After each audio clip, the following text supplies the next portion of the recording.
Brian Robinson Jr. last year, 178 rush attempts, 733 yards, 5 touchdowns, 36 receptions on 43 targets, 368 yards, and 4 touchdowns through the air. Thoughts on Brian Robinson Jr.? Yeah, this is interesting, right? Because Robinson got just enough passing work to be fairly effective because of the touchdowns, right? Because he Mhm. got 4 receiving touchdowns to go along with his 5 on the ground. So that's really what helped got him there or get him there. But again, I don't know how Jaden Daniels is going to use these running backs in the passing game. Like he's he likes to throw the ball, right? Like he's not a running quarterback, but he has the capability to run, right?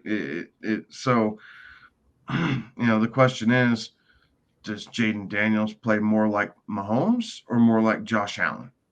And I'm not saying he's that caliber yet. I'm just simply saying those two do have stark contrast, right? Like Mahomes will run to get out of trouble and get a first down. Allen will run to get points on the board. Slightly different build. I understand all that, but just the general thought process is intriguing to me. So I'm probably shying away from Robinson and really probably Eckler too. Like I just don't want to fight that battle with an offense that I don't trust to be very good this year. As I'm putting together a fantasy team, Washington players are not necessarily at the top of my board. They're not high profile offenses. They're not offenses that I can trust put points up on the board week in and week out. You can see just as many weeks that the Commanders only score 13 points. So I'm really shying away from everything Washington this year.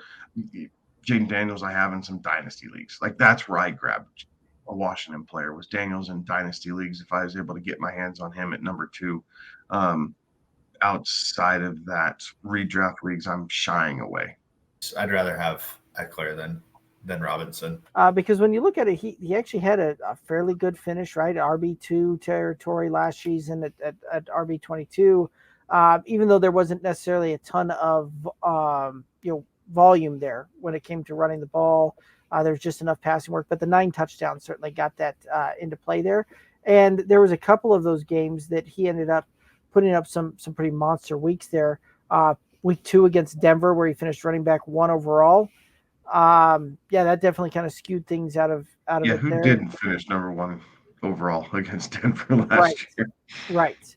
And then number 3 against Seattle, that week 10, right? Outside of those, there really wasn't another running back 1 type of finish. There was a couple of RB2 finishes, but there was a lot of RB3 type of finishes there, week in, week out. So, not necessarily a model of consistency.